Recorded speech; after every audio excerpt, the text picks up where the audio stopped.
sentences. I find sentences.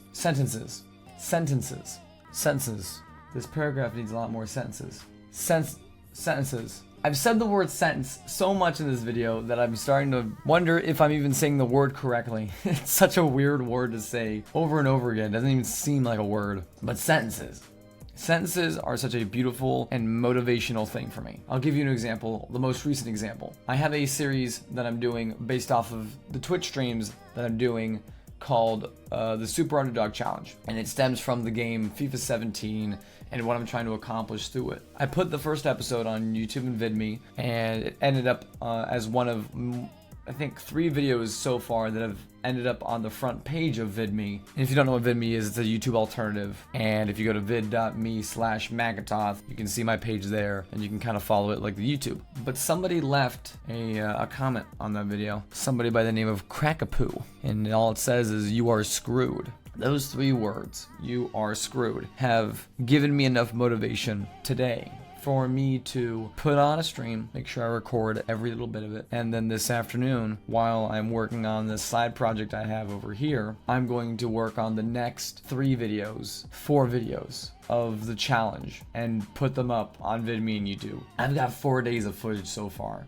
It's almost as if I want to say, "Oh, I was screwed, but I'm not gonna be anymore," to just one guy. I'm doing all of this just for one guy, for one guy's message, for one guy's sentence. Another example of sentences that drive me is, so-and-so has subscribed. That message shows that there are people out there who enjoy my content enough, spend almost as much money as they would on a Netflix subscription. I, as one person, as a content creator, can produce content that multi-million and billion-dollar companies already produce. You have Netflix doing TV and movies, HBO Go and Now.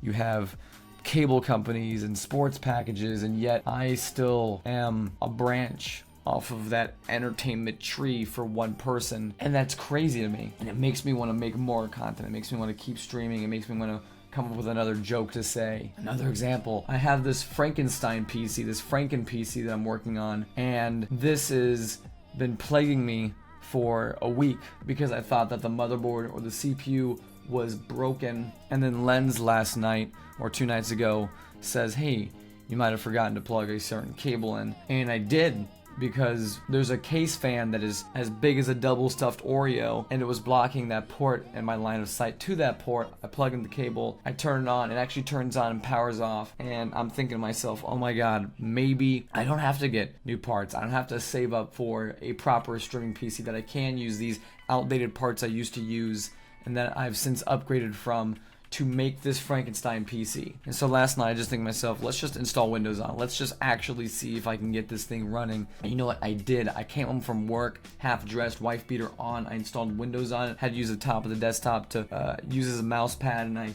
had to extend a keyboard out and kind of type like I'm a keytarist, and it says Windows is starting up. And right there I'm thinking, I want to get the rest of the streaming PC set up, which I can't because it was not literally possible with an hour left in that day. But it made me want to have this streaming PC done so I don't have to stream and game all in one rig, so you guys can get your 60 FPS streams and your high quality content, and I don't have to freaking scream at my computer because I'm throttling at 97% CPU usage. Just that one message drives me.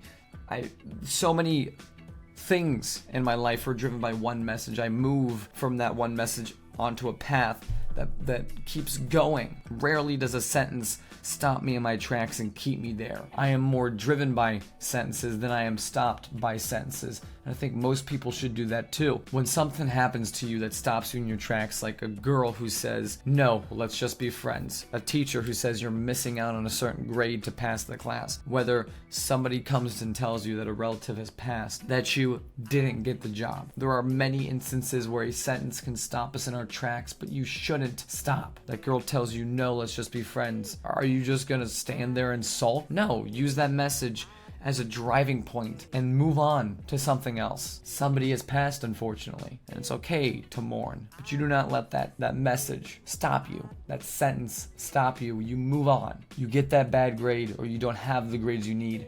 you find those grades, you work harder, you do better, you move on. Don't let sentences stop you. Let them drive you. Give you the motivation to do what you want to do. It's as simple as a sentence that can both stop us and push us forwards. And it really is up to you and how you perceive things that helps you get going. A sentence has a period at the end because a sentence is a moment. That period is the end of that sentence, not the end of your day, the end of your week, the end of your month, the end of your year, the end of your life. If you're perceiving sentences to be this end-all, be-all kind of thing, and they're stopping you in your tracks, see if you can't change your perception to it. It might help. Sprint away from that sentence.